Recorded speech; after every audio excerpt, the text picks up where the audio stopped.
We are going to continue our series on The Bible Explains, Part 188.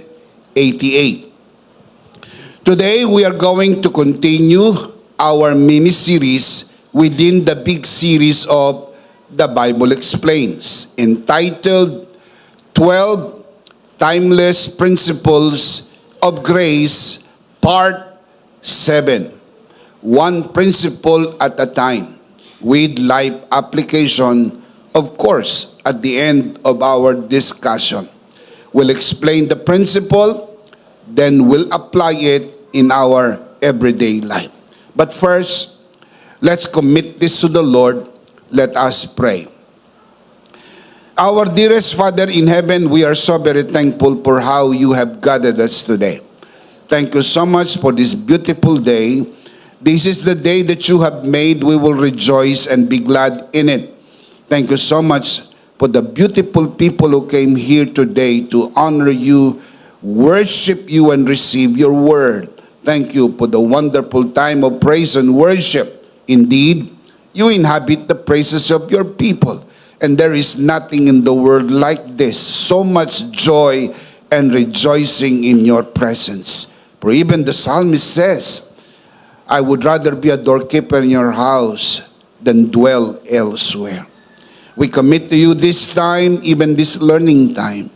And it is our heartfelt prayer that everything that will be said and done today, all by your grace, for your glory, we pray in the name of your Son, our Lord and Savior, Jesus Christ, by the power of the Holy Spirit. And everybody would just simply say, Amen. Palakpakan si Lord. Amen. Amen. We are halfway in our mini-series. We already talked about the first 6 timeless principles of grace. Today, we are going to add one more principle. But of course, before we proceed, we need to look at the first 6 principles we already discussed. Then move right away to principle number 7. You can see this on your screen. Timeless principles of grace. Number 1, rest in Christ's finished work. Number 2, live from your true identity in Christ. Number 3, align every decision with grace. Number 4, allow grace to guide your ambitions. Number 5, be generous the grace way. Number 6, speak grace-filled words. Today, we're going to add one more timeless principle of grace. Today, we're going to talk about principle number 7, keep the fellowship of grace. Again, keep the fellowship of grace. Fellowship is a gift of grace that strengthens, encourages, and builds us up in Christ. Dahil tayo ay na kay Kristo, napakahalaga po ng pakikisama o sa English, fellowship. We are not meant to walk this journey of grace alone, but together as members of one body in Christ, the community of grace. Hindi po ito solo flight. Sama-sama tayo. Walang iwanan. Kailangan po ang fellowship sa paglalakbay po natin sa buhay na ito. The gathering of believers is more than just an event. It is a divine opportunity to experience God's presence, grow in grace, and be refreshed by the encouragement of fellow kabiyaya. Tandaan, hindi ka po nag-iisa at hindi mo kailangan mag-isa. Tayo po'y bahagi ng katawan ni Kristo, lokal at universal. At dahil tayo po hindi solo, kailangan nating panatilihin ang kahalagahan ng fellowship. The word fellowship comes from the Greek word koinonia. Again, koinonia. Ang salita pong koinonia ay 19 na beses ginamit sa buong New Testament Greek. Ibig sabihin, mahalaga po ito. Ang root word ng koinonia ay koinos. Koinos literally means common. Kaya para magkaroon ng fellowship, you have to have something in common. Pag wala kayong something in common, walang fellowship. Kaya ang fellowship, koinonia, koinos, something in common. At sa community ng grace, the one thing that we have in common is the grace of God. Our fellowship is in the grace of God, and the principle is keep the fellowship of grace. Panatilihin, huwag pabayaan, pahalagahan, dahil hindi ka soloista. Ikaw ay bahagi ng korista. Ibig sabihin, para tayong choir, hindi ka soloista. Bahagi ka po ng kabuuan. Ikaw ay isang bahagi ng malaking larawan. Hindi ikaw ang malaking larawan, ikaw ay bahagi nito. At kapag ikaw ay nawala, mapapansin po ito pag tinignan ang buong larawan. Keep the fellowship of grace. Stay connected. Encourage others and experience the joy of growing together in the grace of God. Your presence matters. Your encouragement makes a difference. And your participation in the community reflects His grace in action. Hindi mo lang siguro masyadong napapansin, pero sa totoo lang, ang iyong pagdalo at nakikita kang dumadalo, nagiging pagpapala ka sa mga tao. Maaaring hindi ito verbal na nasasabi sa iyo, pero napupuna ka. And we are creatures of habit. Kaya madalas, meron kang paboritong upuan, meron kang paboritong lugar. Ikaw ay maaaring lefties o righties. Kung minsan, madalas kang nauupo sa kaliwa, kung minsan naman nauupo ka sa kanan. Kaya kapag ka ikinalat na ni Bishop ang kanyang paningin, pansinado agad na wala ka. Kasi nakikita ka, lalo na ikaw ay madaling makita. Yung iba naman po, pilit na nagtatago. Doon lumalagay sa likod at kung minsan sa likod pa ng taong nasa kanyang unahan. Kaya kapag ka tinitignan siya ni Bishop, tumatago para hindi siya mapuna o kaya naman ay mapansin. Pero mahalaga ang bawat isa. Can you say amen? Palakpakan natin si Lord. Amen. Ikaw ay bahagi ng katawan. Meron kang 5 daliri.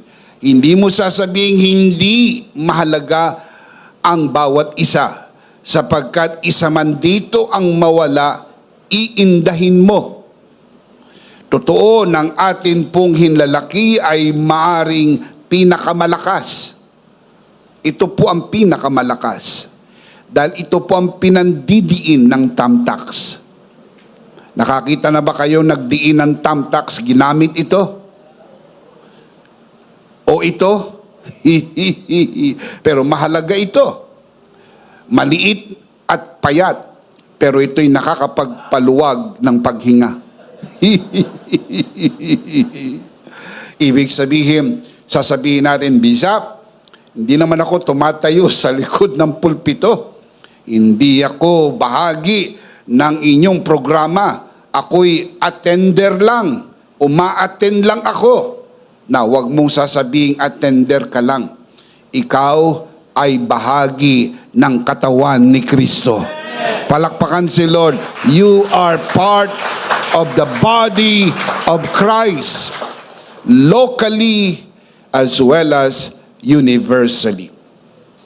Having said that, I want to share with you 5 life applications for keeping the fellowship of grace.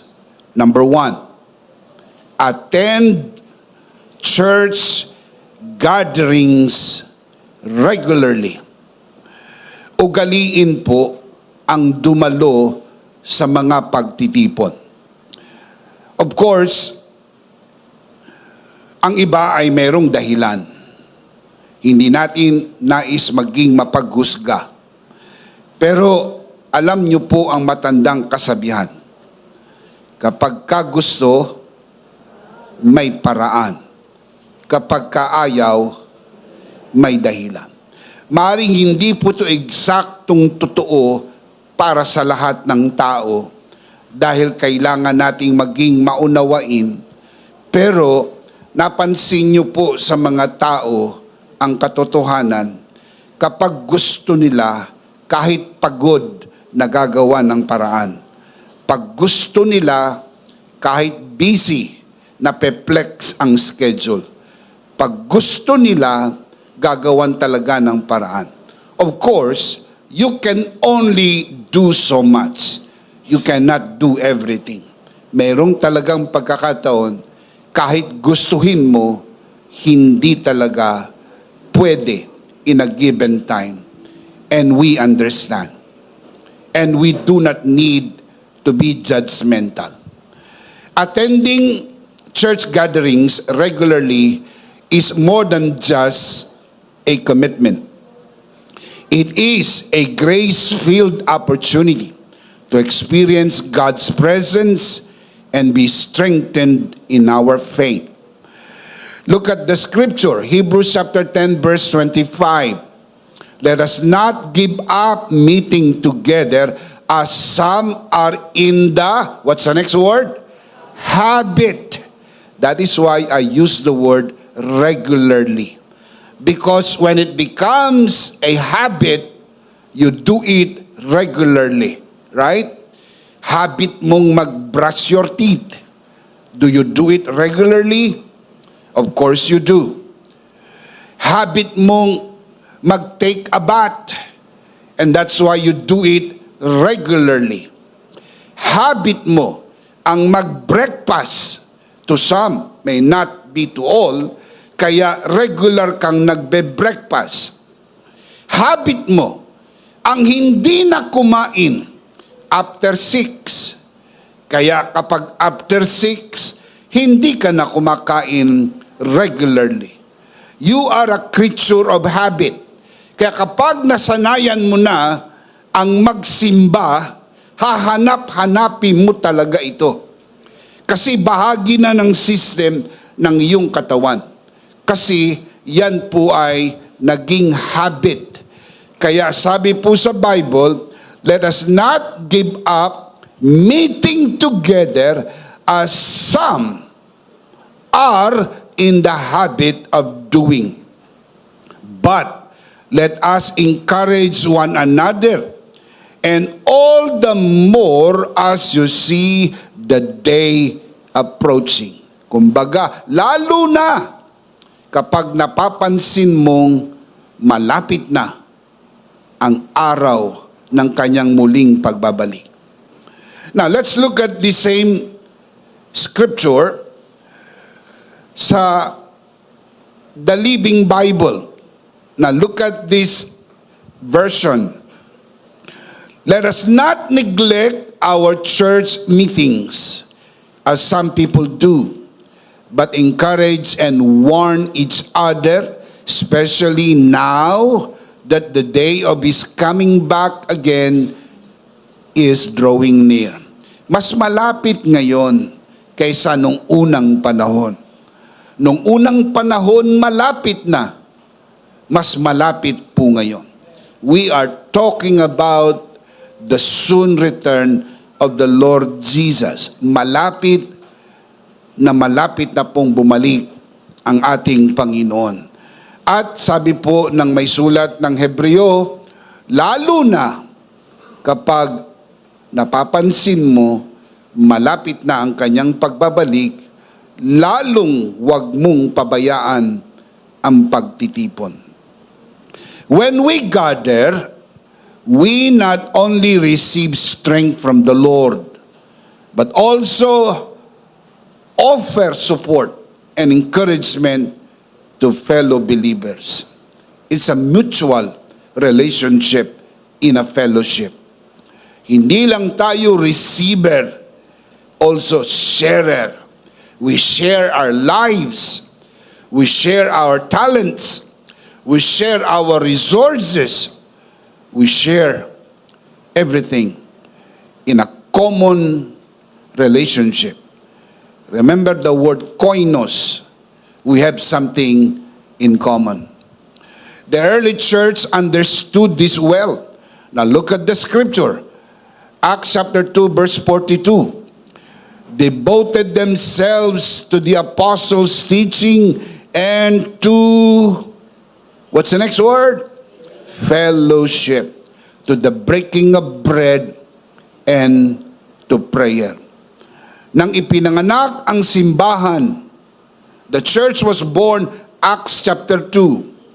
Then after the church was born, they, the believers, were so devoted in the word, the teachings of the apostles, and not only the teachings of the apostles, but also to the fellowship. Huwag natin pabayaan ang pagtitipon. Bahagi po ito ng prinsipyo ng biyaya. Tandaan po natin, ang sama-samang baga ay nananatiling mainit sa isa't isa. Pero ang inihiwalay mong baga ay manlalamig. Kaya kung pananatilihin natin ang ating fellowship, mananatili tayong mainit, maalab, maapoy, hanggang sa abutan tayo ng muling pagbabalik ng ating Panginoon. Amen. Praise God. The commitment of the early church to regular gathering built a strong community rooted in grace, where they thrived in their faith. Now listen, we are not meant to walk this journey of grace alone. Hindi ho yan ang design ng Diyos na maging solo traveler ka. You don't travel alone. Napansin nyo ito eh. Kahit anong sarap ng pagkain, pag nag-iisa kang kumakain, hindi mo ma-enjoy. Kahit anong ganda ng pasyalan, pag nag-iisa ka, hindi mo ma-enjoy. Kasi merong dalang enjoyment ang grupo, ang sama-sama. Kaya walang iwanan. Can you say amen? Let's do this together. Let's join our hands together. Let's keep the fellowship of grace. Why? We are not meant to walk this journey of grace alone. Fellowship is a gift that strengthens us and brings us closer as fellow sojourners. Hindi ka naglalakbay mag-isa. Mapalad ang may kasama. The Bible affirms the fact that two are better than one. Mas maigi ang dalawa. Hindi mo kayang painitin ang iyong katawan mag-isa. Pag natumba ka, may magtatayo sa iyo. Pag may nakalimutan ka, may nagpapaalala sa iyo. May umaalalay sa iyo. May tumutulong sa iyo. May gumagabay sa iyo. Kaya huwag maglakbay mag-isa. In fact, mapanganib ang maglakbay mag-isa. Sa paglalakbay natin sa buhay na ito, let us do this together. Maging bahagi ka ng fellowship, maging bahagi ka ng community. 1 Thessalonians chapter 5 verse 11, the Apostle Paul writes, therefore, what do you do? Encourage one another. What else? Build each other up, just as in fact you are doing. Ginagawa na nila. Kaya in-affirm ni Apostle Paul, yan na yung ginagawa nyo. Keep it up. Keep the fellowship of grace. Don't give up. Don't stop. Huwag mong tigilan. Tuloy-tuloy lang. Sapagkat yan ay mahalaga sa buhay na ito. Number 1, attend church gatherings regularly. Number 2, life application. Participate and support your church. Ikaw ay makibahagi at sumuporta sa iyong iglesia, kung saan ka inilagay ng Panginoon. Marami pong simbahan. Ang bawat Kristiyano ay malayang makapili saan mang simbahan siya magiging bahagi. Maaari kang dumalaw sa maraming simbahan, pero hindi ka maaring magkaroon ng maraming sariling simbahan. Iba yung home church. Pag tinanong ka, sino ang pastor mo? Meron kang pangalang babanggitin. Saan ang church ninyo? Meron kang pangalan na mababanggit. Hindi yung dyan, doon. Sinong pastor nyo? Kung sino-sino. Hindi po. Dahil kailangan ng pamilya ninyo ng pastor. Pag dumating ho ang krisis sa buhay ninyo, kailangan nyo ng spiritual guidance. Hindi ko kayo tatawag kung kani-kanino. Meron po kayong maring tawagan. Meron kayong maring tanungan.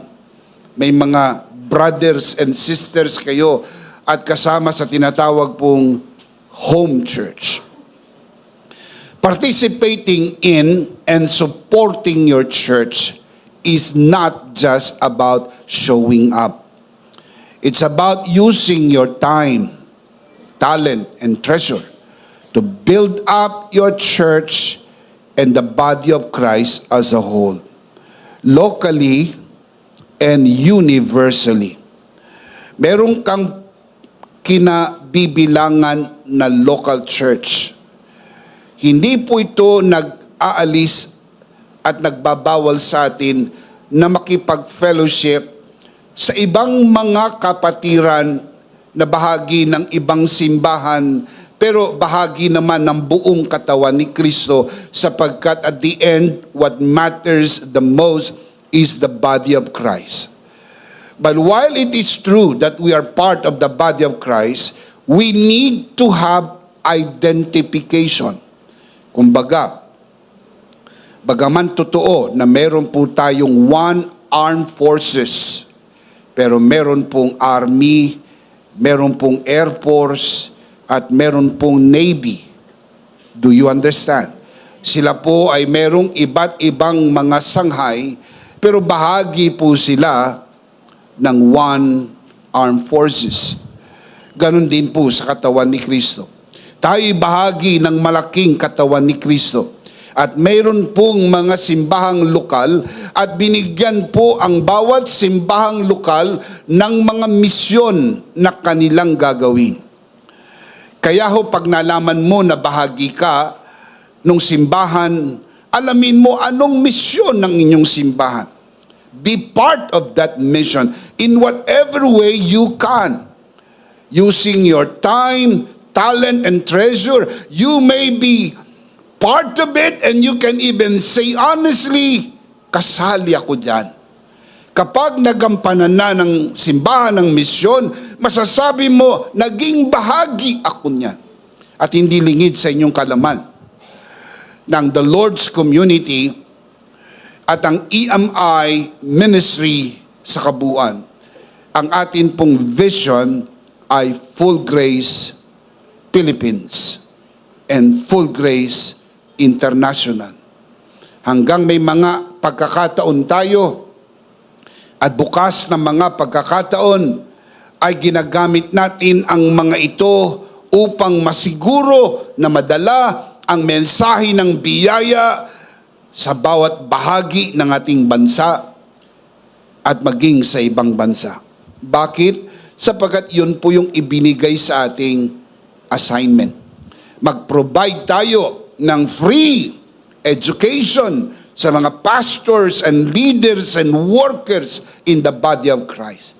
That is why we are doing it. Mahigit 500 simbahan na lokal ang connected sa EMI. At mahigit 1,000 mga pastor, leaders and workers ang connected sa EMI, and we are providing free education for them. Paano natin ma-provide po yun? Kung wala pong the Lord's Community na fully committed to do the mission that God has called us. That is why I can say this honestly from your bishop's heart. Kung dito po kayo dinala ng Panginoon, we are so very happy for you to be part of this family. And I may say, and I want to say this from my heart, let's do this together. Sama-sama natin itong gawin habang hinihintay natin ang pagbabalik ng ating Panginoon. Abutin natin ang buong Pilipinas at ang maraming bansa. Shout amen. We each have gifts to share. And when we use them, we build up the church and demonstrate God's grace in action. Yung grace, hindi lang po pinipreach sa likod ng pulpito, dinadala po ito sa iba't ibang sulok ng mundo. Marami pong malalaking simbahan, pero sila-sila rin po yun. They just enjoy their fellowship. Tanungin po natin, do they do the mission? Kasi pwede na lang nating gawin yon. Let's just do this together inside. But how about outside? People are dying by the hundreds, by the thousands, and even by the millions without having a chance to hear the message of full grace. Let's do this together. Can you say amen? Acts chapter 2 verse 44 to 45. Now look at this example. All the believers were together and had everything in common. Remember koinonia, koinos, the word koinos meaning common. Everything in common. What did they do? Selling their possessions and goods, they gave to anyone as he had need. Now the context of the early church is different from where we are right now, but the principle remains. Walang iwanan. Walang iwanan. Magtutulungan. Magsama-sama. Yung pong nangihina, palakasin natin. Yung nadapa, ibangon natin. Pasiglahin natin. Damayan natin yung mayroong pagdaramdam. Makigalak tayo sa mayroong kagalakan. Sapagkat yan po ang fellowship. Acts chapter 4 verse 32 to 36. All the believers were one in heart and mind. No one claimed that any of his possession was his own, but they shared everything they had. The context of this is the early church. With great power, the apostles continued to testify to the resurrection of the Lord Jesus, referring to the message of the finished work of Christ. What's the next line? And much grace was upon them all. Not just grace, much grace. Megas charis. Sumasagana ang biyaya ng Diyos. Yan po ang resulta. Kapag meron pong fellowship, walang naiiwanan. Lahat lumalago, lahat umuunlad, lahat sama-sama nai-enjoy ang pagpapala at pabor ng Diyos sa buhay. Amen. Amen. Kapag ang mga membro ay umuunlad at ang pastor ay naiiwanan, mayroong problema. Kapag ang pastor lang ang umuunlad at ang mga membro ay naiiwanan, mayroong problema. Kapag lahat ay hindi umuunlad, malaki ang problema. Pero kapag lahat ay umuunlad, sumasagana ang biyaya ng Diyos. Much grace. Shout amen. Look at verse 34. There were no needy persons among them. From time to time, those who owned lands and houses sold them, bought the money from the sales, and put it at the apostles' feet, and it was distributed to anyone as he had need. Now, you need to understand the context. Yan po yung early church. Malaki na po ang pagkakaiba ng context nila at ng context natin. Maaring iba na po ang pamamaraan ngayon. Dahil nung unang panahon, pag ikaw ay follower of Jesus, pine-persecute, inaalisan ng trabaho, inaalisan ng kabuhayan, kaya yung simbahan, sinusuportahan po yung mga believers na nausig. Sila pong inalisan ng trabaho, sila pong inalisan ng kabuhayan. Pero sa panahon ngayon, nag-iba na po ang konteksto, wala na pong ganyang mga sitwasyon sapagkat merong persecution, pero wala na pong pagkuha ng ari-arian, wala na pong pagkuha ng kabuhayan o pag-alis sa trabaho. Ang persecution ngayon ay nasa Facebook. Bashing. Ayan, nababas ka na lang.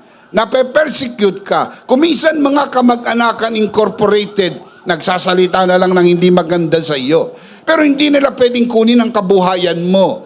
Protektado ka na ngayon ng mga legal na mga procedures. Hindi nila basta pwede kang tanggalin sa trabaho.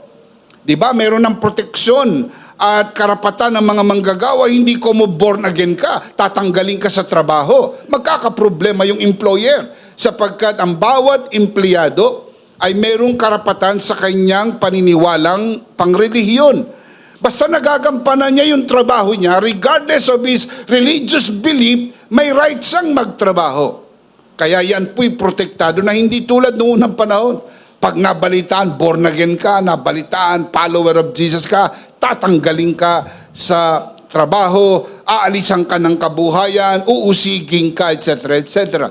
At ang trabaho ng church noong unang panahon, kupkupin ito. At para makupkup po ito, ang mga mayayaman doon sa panahong yon, nagbebenta ng lupa, nagbebenta ng bahay, dinadala po ang pinagbentahan sa pamamahala ng mga apostoles upang ito'y maitulong sa mga nangangailangan. There was participation and support. They had a different context, but the principle remains. Sa panahon natin, ito ang prinsipyong pinapairal. 1 Peter chapter 4, verse 10. Each one should use whatever gift he has received. For what purpose? To serve others. Anumang kaloob na binigay sa iyo ng Panginoon, pinayaman ka ng gusto. Pinaunlad ka ng gusto. Hindi ba sumagi sa isip mo, sa dami ng kayamanang nakuha mo, ni hindi mo mauubos, mamamatay ka at mabubuhay at mamamatay kang uli, hindi mo mauubos. Has it ever dawned on you why God has blessed you so much? So you can be a blessing to others as well. So tanungin mo ang Panginoon, in what way, Lord, I can use this so much blessing na pwede ko pong maging paraan para maging pagpapala naman ako sa iba. Look at the next line. Faithfully administering God's grace in its various forms. Now look at this from the Living Bible, so beautifully worded. God has given each one of you some special abilities. Be sure to use them for what purpose? To help each other. That is what fellowship is all about, helping each other. Passing on to others God's many kinds of blessings.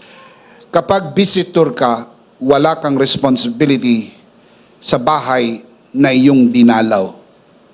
Pero kung ikaw ay membro ng pamilya, you have the privilege and the responsibility as well. Because you are part of the family. Can you say amen? Ephesians chapter 4 verse 16. Hindi po tayo bisita sa katawan ni Kristo. Tayo po'y bahagi ng katawan ni Kristo. Look at the verse. From Him, the whole body, referring to the church, the whole body joined and held together by every supporting ligament, grows and builds itself up in love. Look at the next line. As each part does its work. May parte ang bawat isa. Hindi ho lahat tumatayo sa likod ng pulpito. Pero hindi ho kinakailangan lahat ay tumayo sa likod ng pulpito. Pero bahagi ka ng gawain ni Kristo. Kapag nanonood kayo ng movie at masyadong maganda yung movie na napanood nyo, ilan lang ang nakita nyo sa movie. Pero pagkatapos ng movie, makikita nyo po yung tinatawag na credits. Nakasulat lahat ng pangalan ng nagtrabaho sa likod ng kamera para makapag-produce ng magandang movie. Do you understand that? Same with the work of God. Maring hindi ka nakita sa litrato. Maring hindi ka nakita sa harapan. Ilan lang ang nakikita sa litrato, ilan lang ang nakikita sa harapan. Pero it is important to highlight the fact, hindi ito ginagawa ng iilan. Pinagtutulungan po nating gawin ito sapagkat isa tayo sa gawain ng paglilingkod. Can you say amen? Palakpakan si Lord. Let's do this together.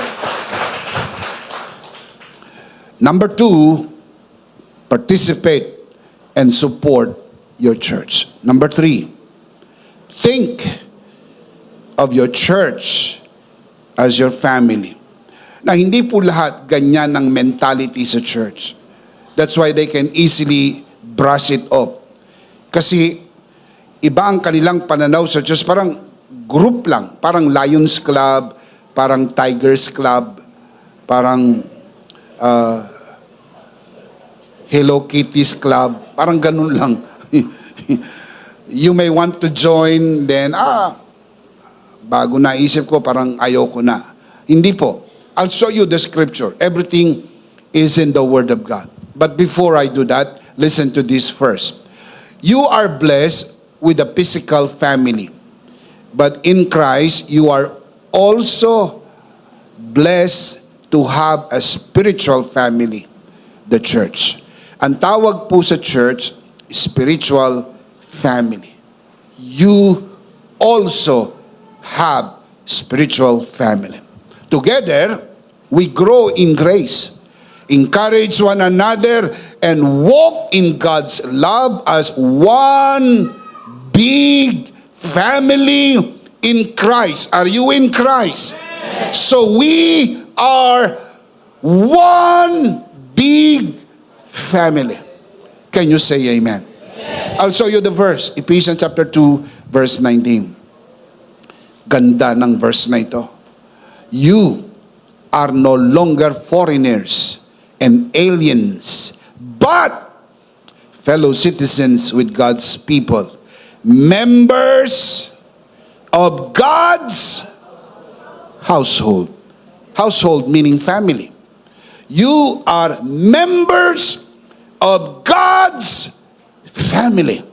Now look at this from today's English version. Same verse. So then, you are no longer strangers and foreigners, but fellow citizens with God's people, members of the family of God. So you are not a visitor. You are not a tourist in the body of Christ. You are a member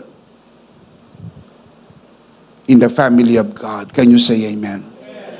As a household of faith, we are brothers and sisters in Christ.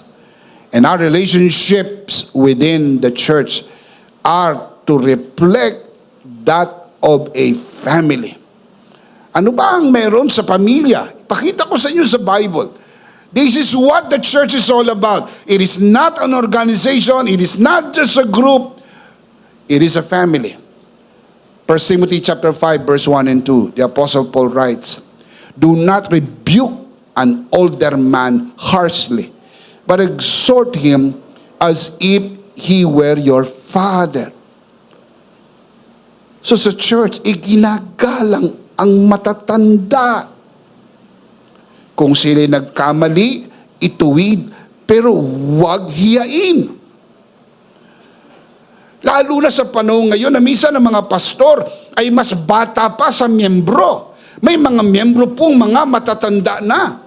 At kung minsan kung umasta yung mga batang pastor ay parang sila ay kay galing-galing at nawawala ng galang sa mga matatanda.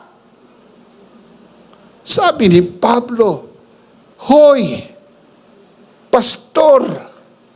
Sino ba sinulatan niya? Si Pastor Timoteo. Sino ba si Pastor Timoteo? Batang pastor. So sinabihan niya, hoy, Pastor Timoteo, igalang mo ang matatanda. Kung paanong sa bahay, iginagalang ang matatanda, sa simbahan, igalang nyo rin ang matatanda. Kung mali, ituwid, pero huwag hiyain. Now, look at the next line. Treat younger men as brothers. Older women as mothers. Younger women as sisters with absolute purity. Pagka ganyan, ginagalang ang mga bata. Hindi inaabuso. Hindi pinagsasamantalahan. Hindi nagte-take advantage. Hindi mo pag-iisipan ng masama ang nakakabata mong kapatid. Igagalang mo yan. Ganon din sa loob ng simbahan. Payapa ang iyong isip sapagkat sa loob ng simbahan, walang abuses, walang sexual abuses, walang any kind of abuses, sapagkat merong respeto sa kababaihan. May paggalang sa mga nakakatanda.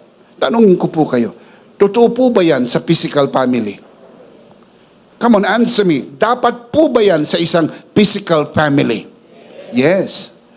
Kaya kita ninyo, pagka nagkakatipon-tipon, yung mga bata sinasabi, oh, magmano kayo sa tito nyo, magmano kayo sa lolo ninyo.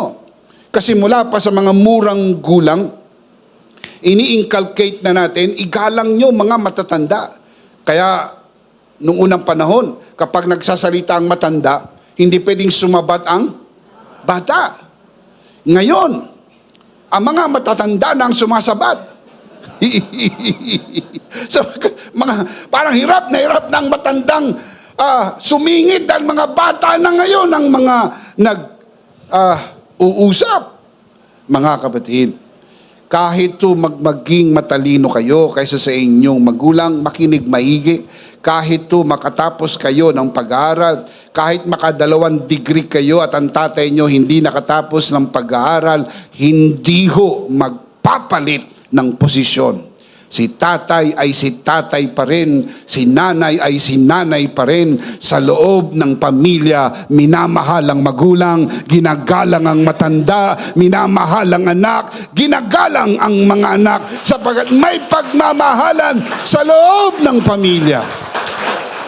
Are you getting this? If this is true in the physical family, it is equally true in the spiritual family.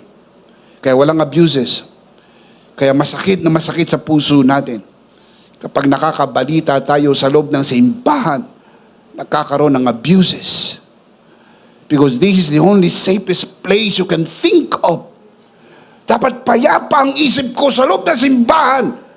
Sa loob ng mga kapatiran, I can trust these young people. I can trust my pastor. I can trust the leaders of the church.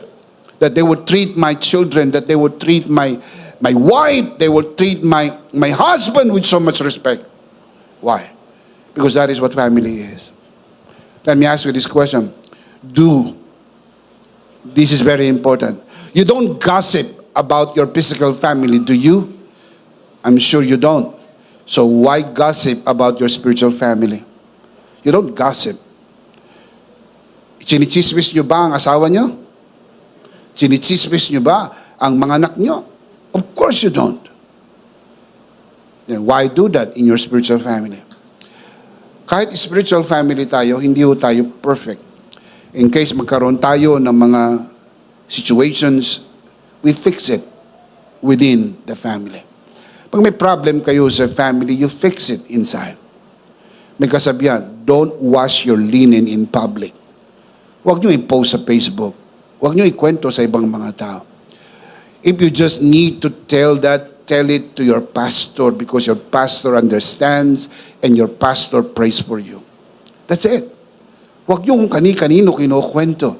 Sapagat alam nyo naman kapag naikwento nyo na yan, wala na yang preno.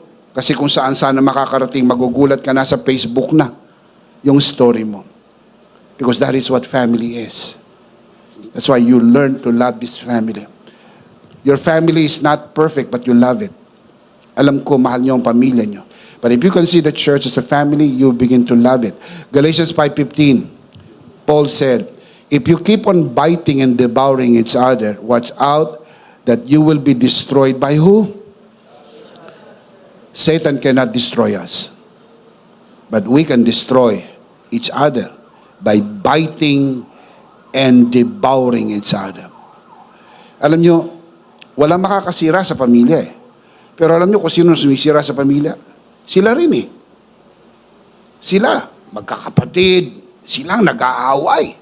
Pero kung magkakapatid, magmamahalan, intact ang family.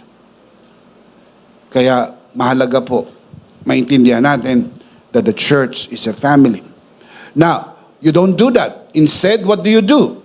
Hindi yan ang ginagawa natin, ha? Na nagkakagatan at nagsisiraan. What else? Ano naman ang dapat mong gawin? Kung hindi yan ang ginagawa mo, based on context, go to the next chapter, Galatians 6:10. Therefore, as we have opportunity, let us do good to how many people?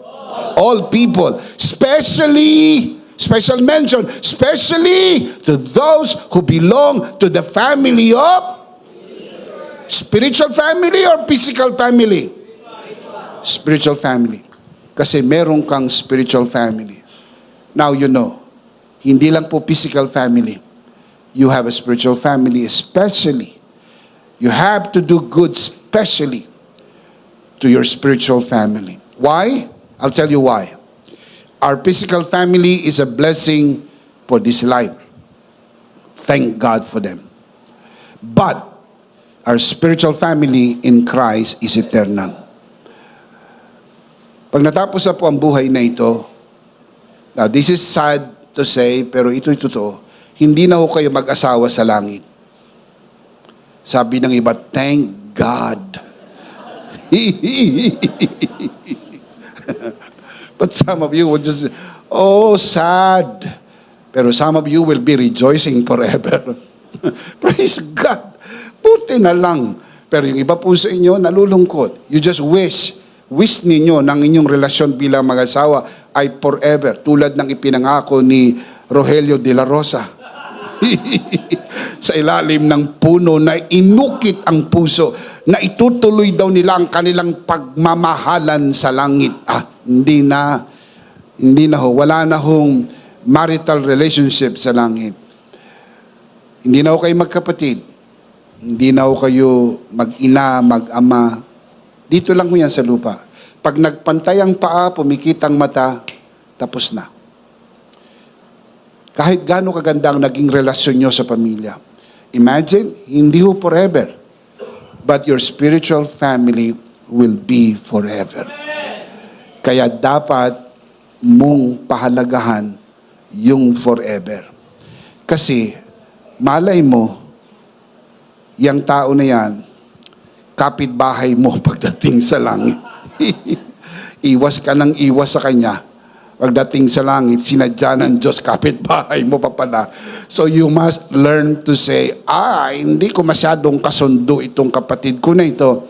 Pero huwag mong kamuhian, mahalin mo pa rin dahil kayo ay magkapatid sa Panginoon. Palakpakan si Lord. Amen. Amen. Praise God. While earthly relationships fade, our bonds as children of God last forever. In Christ, we are united beyond time, sealed by His grace, and destined for eternity together. Now, there is a reason why Jesus said this. Matthew 10:37.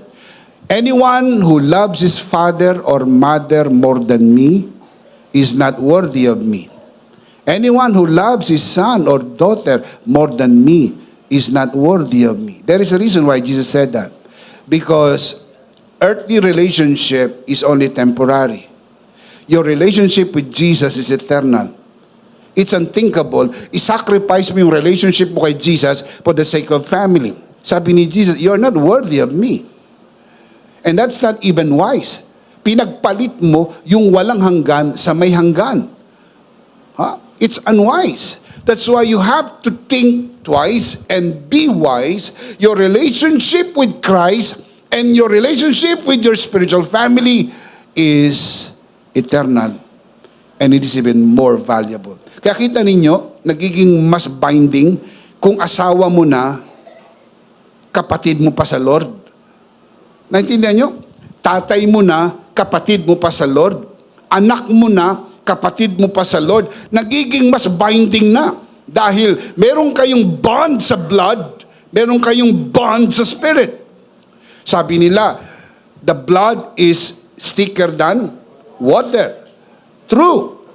But the spirit is more powerful than blood. Sa langit, walang blood. Kaya wala na kayong blood relationship. Pero dahil magkapatid kayo kay Lord, meron pang mananatili yung bond in the Spirit. Kaya sister mo yan kay Lord. Brother mo yan kay Lord. Kaya mawala man ang pagiging mag-asawa ninyo, magkarelasyon pa rin kayo dahil magkapatid kayo sa Panginoon magpakailan, kailan paman. Shout Amen. Praise God. Number 3, think of your family as, or rather think of your church as your family. Number 4, I'm starting to close. Be cautious around those who don't share your faith. Be cautious around those who don't share your faith. Maging maingat na sa mga tao sa paligid nyo na hindi ka parehas ng iyong pananampalataya.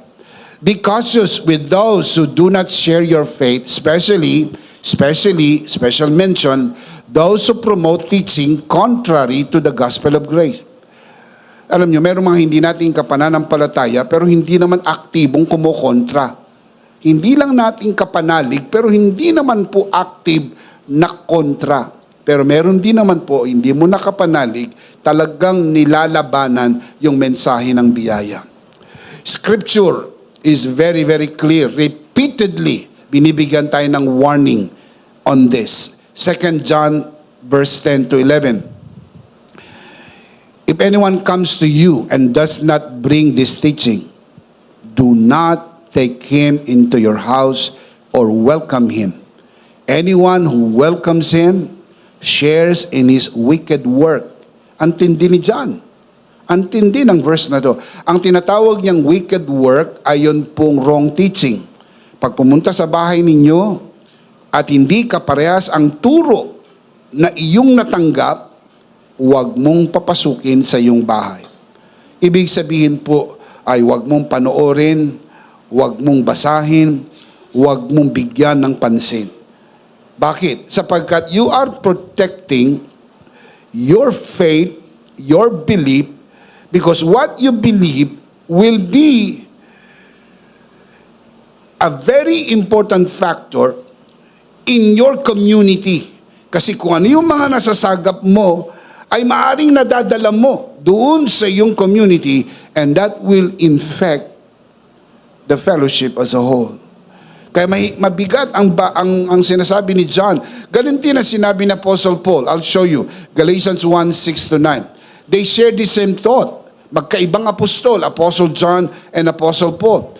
I am astonished that you are so quickly deserting the one who called you by the grace of Christ and turning to a different gospel, which is really no gospel at all. Evidently, some people are throwing you into what? Confusion and trying to pervert the gospel of Christ. You can only be confused when you listen. That's why you don't listen to the wrong gospel. You only are confused if you give it an attention. That's why sabi ni John, don't take it inside your house. Don't take their literature. Don't read their literature. Don't watch their broadcast. At kung kumakatok sila sa bahay ninyo at gusto nilang mag-Bible study, gusto nilang mag-share, sabi nyo, pasensya na ho. Meron po kaming kakaibang paniniwala kaysa po ng sa inyo, hindi po kami tumatanggap ng iba pong aral. Sabi, sarado na kayo, of course. Kasi kung bukas pa kami, papasok pa ang maling turo. Natanggap na namin ang tamang turo. At ang tamang turo ay si Kristo at ang kanyang tinapos na gawa sa krus ng Kalbaryo. Walang labis at walang kulang. Amen? Na hindi na tayo nakikinig sa iba dahil hindi na tayo naghahanap o nagsasaliksik. Ay, nakikinig pa ako, nagsasaliksik pa ako dahil hindi mo pa natagpuan ang totoo. Pag natagpuan mo na ang totoong gospel, the gospel of Christ and His finished work, the search is over. Tapos na ang paghahanap. Hindi na ako naghahanap. Hindi na ako nagsasaliksik. Umabot na ako sa dulo. Nasubukan ko ng lahat. Dito lang ako nakatagpo ng kapahingahan sa tinapos na gawa ni Kristo sa krus ng Kalbaryo. The search is over. Shout amen. Amen. Now look at verse 8. But even if we or an angel from heaven should preach a gospel other than the one we preach to you, let him be eternally condemned. Sabi ni Paul, kung anghel man, anghel, taong nag-aangking anghel o anghel na nag-aangking tao, o kahit na kami, sabi niya kami bumalik kami sa inyo, baguhin namin yung aral. Sabi namin, teka, bago na aral, babaguhin namin ang aral. Hindi pala sapat yung finished work, etc., etc. Sabi ni Paul, sumpain kami. Eternally condemned. Verse 9, as we already said, so now I say again for the second time, if anybody preaching to you a gospel other than the one you accepted, let him be eternally condemned. The word used there in the Greek is anathema, go to hell. You don't give the wrong gospel a chance. You just close the door. Kapag sinabi nila may ibang gospel, close the door, sapagkat that is how you keep the fellowship with grace. Now, I wish I had even more time to fully develop that. Pero in-address po natin yan sa ating mga writings. You can see this on your screen. Meron po ko'y sinulat na e-book, ang title, The Clear Contrast Between Full Grace and Mixture, Part 1 and Part 2. In-address ko po rito yung problem ng mixture. And that is a real problem in the community. Meron din po ako sinulat, ang title po ay The Deceit of False Grace. In-address ko naman po dito yung problem ng inclusionism and universalism, which is also a problem within the grace community. Napagkakamalan din sila na kasama natin, pero hindi po natin kasama ang inclusionism and universalism. Pero meron silang shade ng grace. That's why you have to be very careful. It is important to be extra careful unmasking the deceit of inclusionism and universalism. Ang pinaka-latest po na nirelease po nating material ay The Danger of Wrongly Dividing the Word. This is exposing the danger of RD religion. RD religion, yung po yung rightly dividing religion. May mga tao po nakagawa ng religion out of RD, rightly dividing. Walang problem sa rightly dividing, but if you make religion out of it, na kayo na lang ang tama, ang lahat ay mali, and because of that religion, that is cultic in its very nature. Now, I wish I have even more time to fully develop that, but I suggest get these materials, read them thoroughly, sapagkat yan po ay mahalaga. Aware tayo sa mga nangyayari sa ating kapaligiran, because it is important to keep the fellowship with grace. While we are called to love all people and share the message of grace, we must be discerning about the voices we listen to and the teachings we accept. Careful. Protect the purity of the gospel of grace in our lives by being cautious with those who may lead us away from the truth. What do? Surround yourself with those who share your faith in Christ and the sufficiency of His finished work, and who encourage you to grow in God's grace.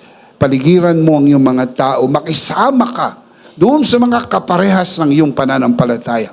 Doon sa kapag pinag-usapan natin si Kristo at sa kanyang tinapos na gawa, we all share with so much joy.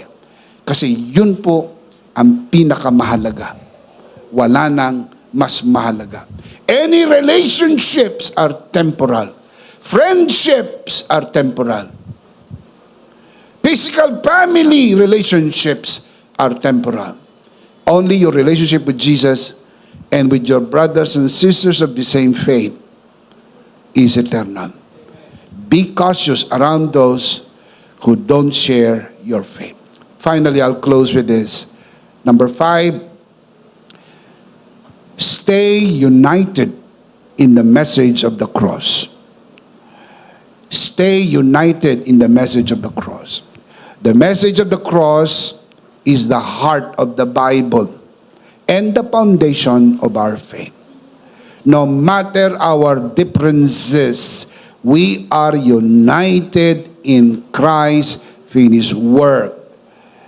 Our true unifying factor. Can you say amen? Marami tayong di pagkakaparehas. Pero dito, dapat pare-parehas tayo. Si Jesus, wala nang iba. Si Jesus at ang kanyang tinapos na gawa ay sapat na. Can you say amen? 1 Corinthians 1:18, the Apostle Paul writes, "For the message of the cross is what? Foolishness to those who are perishing," referring to the unbelievers.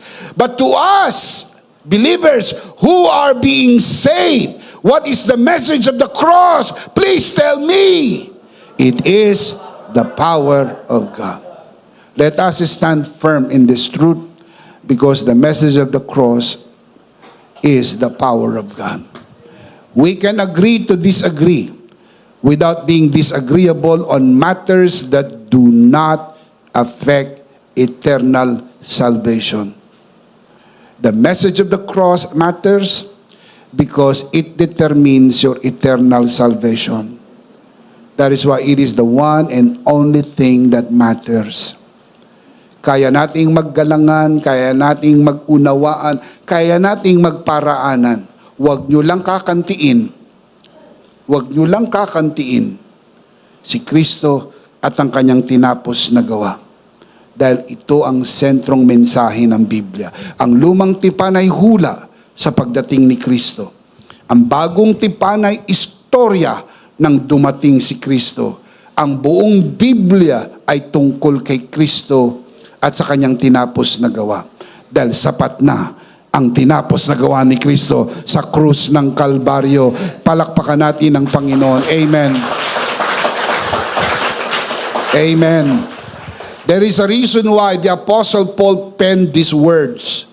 Galatians 6:14, may I never boast except in the cross of our Lord Jesus Christ.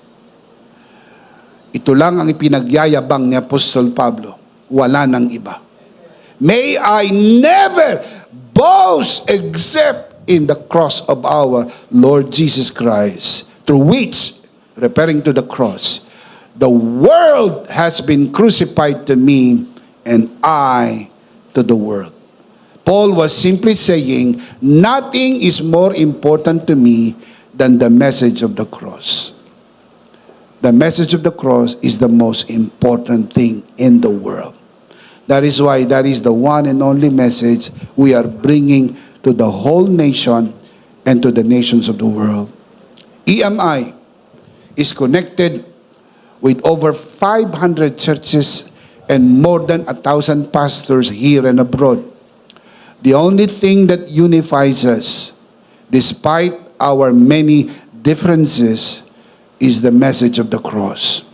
Hindi po ba kayo nagtataka kung bakit sa dami ng simbahan, iba't ibang pamamahala, iba't ibang paniniwala, iba't iba ang mga pastor, pero pagdating sa mensahe ng krus, magkakaisa tayo.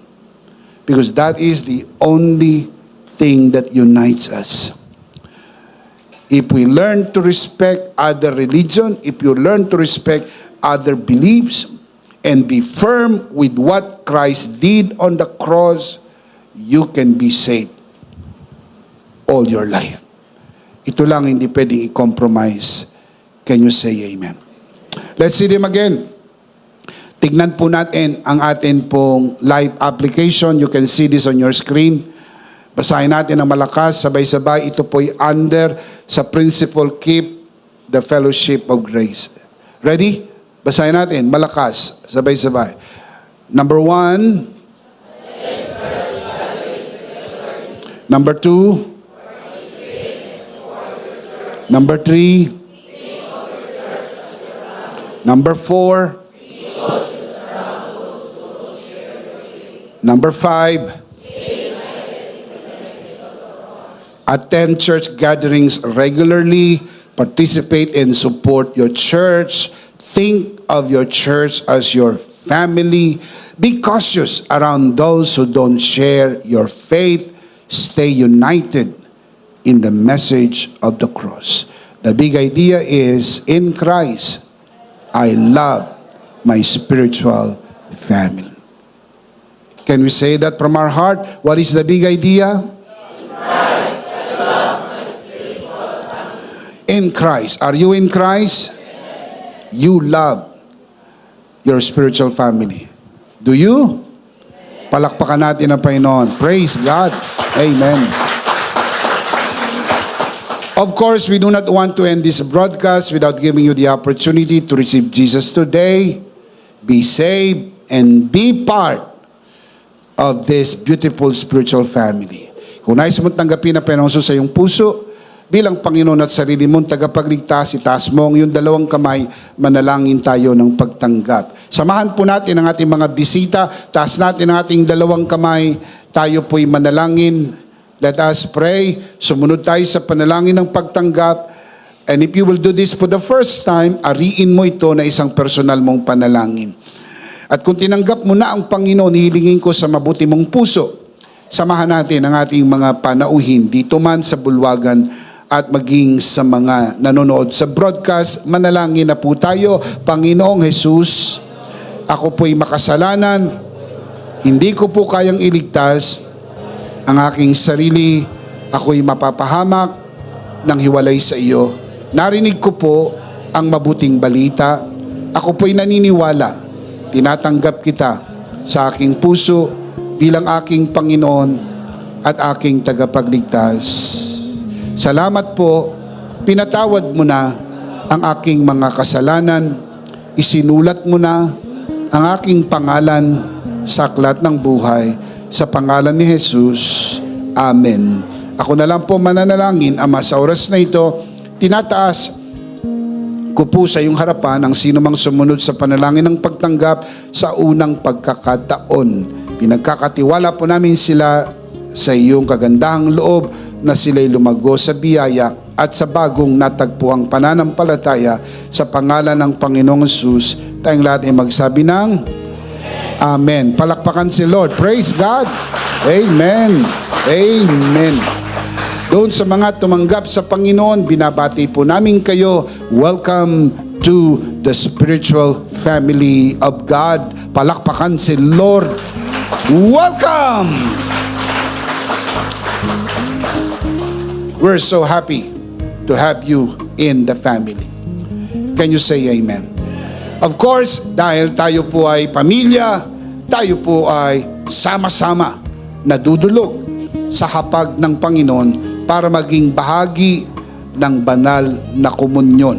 Kunin po natin ang atin pong communion elements and let's do this together, mga kabiyaya.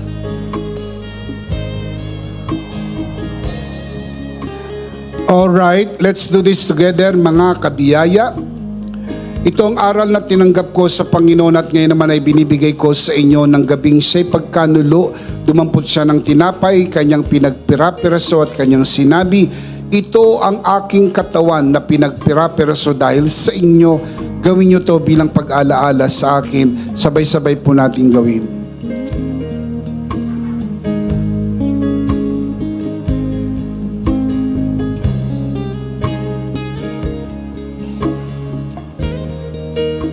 Gayon din naman matapos maghapunan ng kanyang hinawakan ng saro at kanyang sinabi, ito ang saro ng bagong tipan na pinagtibay ng aking dugo. Gawin niyo to bilang pag-alaala sa akin. Sabay-sabay po natin gawin.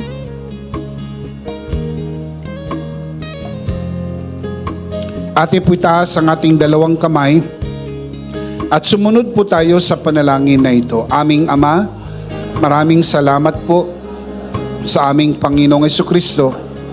Panginoong Jesucristo, maraming salamat po sa iyong banal na dugo na iyong itinigis sa krus ng Kalbaryo. Dahil po dito, lahat ng aming kasalanan ay iyon ang pinatawad. Maraming salamat po sa iyong katawan na nabugbog at nasugatan. Dahil po dito, lahat ng aming sakit ay iyon ang pinagaling. Marami pong salamat. Ako'y magaling na. Tulad ng nasusulat sa iyong mga sugat, ako'y magaling na. Aking dinideklara, ako'y magaling na. Ako'y malusog, malakas, masigla, pinagpala, pinaburan, at mabubuhay ng mahaba. Sa pangalan ni Jesus, maraming salamat po, Banal na Espiritu, sa iyong kapahayagan sa mensahe ng biyaya. Sa pangalan ng Panginoong Hesus. Amen. Amen. Palakpakan si Lord. Praise God. Praise God. Praise God. Isang beses pa, malakas, sabay-sabay. Ano po ang big idea? Mas malakas pa. Are you in Christ? We love our spiritual family. Can you shout amen? Last of all, let me speak to your heart. You who are watching this broadcast. If this broadcast has blessed you, and if not asking too much, I would like you to bless this ministry with your love offering so that together we can reach the world with the message of full grace. And from the bottom of our hearts, we would like to say, thank you for giving to the Lord. We'll see you next Sunday, Purpley on Site, but definitely we'll see you again online. Ako po, si Bishop Emmy. Kasama po si Pastora Jo at ang kabuuan ng The Lord's Community and EMI Broadcast. Maraming salamat po. Stay a bit for more announcements. Stay blessed and stay connected. Always remember, in Christ, you are forever. Charito!